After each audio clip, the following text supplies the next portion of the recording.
gather here in the spirit of fellowship and brotherhood. And what a great and singular honor it is for me to address such a worthy and worshipful fraternity as that which is called the Grand Lodge of Nova Scotia. 275 years ago, I had but one desire with respect to our ancient and noble craft, and that was to see it flourish. And flourish it has, my brethren. Through your own labors, and for those of the brethren and fellows who have traveled before you, the spirit of Freemasonry and the divine presence of the great architect of the universe continues to dwell amongst you every bit as much as they were manifest in that first humble lodge convened by my brethren in Annapolis Royal so many years past. Since that time, we've always been with you, and we've watched from that sublime lodge above, whilst you labored, built, and practiced our craft with the greatest care and devotion. Like the overseers at the quarry, we have inspected your work and found it to be good, square, and true, well suited for the building of the temple. The stones you've dressed have no match. The ashlars you have worked to perfection well deserve your mark.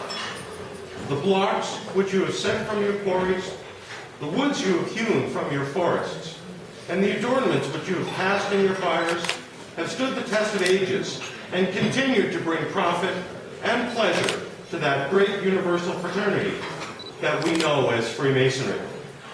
I cannot express the great pride and adoration that I feel today as I realize the great works which you have done.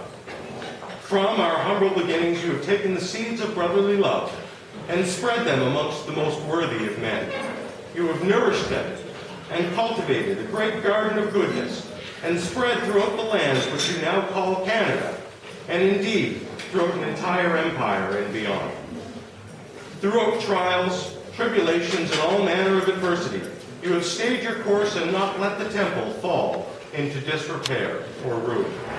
Through a revolution that pitted brother against brother, you continue to keep faith and show the noblest examples of those truly commendable virtues of brotherly love, relief, and truth. Through a war that challenged the sovereignty of your own lands, you maintained the most valuable tenets of Freemasonry, which are friendship, morality, and brotherly love. Further on, as you established your identity as a province and then as a nation, you never faltered, but continued to provide society with the very best of good men to do the important work of nation building. When rifts appeared in the fraternity, you took the enlightened path, and with logic, reason, and a huge helping of charitable spirit, managed to mend separations and find the best ways to always work and agree. Your superior reasoning and great love for mankind led you to navigate a succession of grand lodges and finally unite all Masons under the grand body which now governs the craft in this province. You went to sea, you went to war, you traveled and worked throughout an empire and indeed throughout the globe.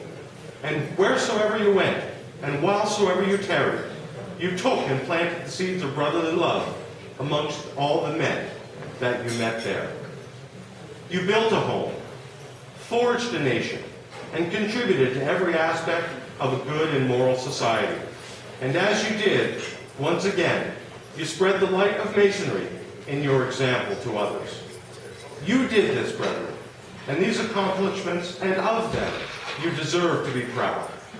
Brethren, you're all upstanding.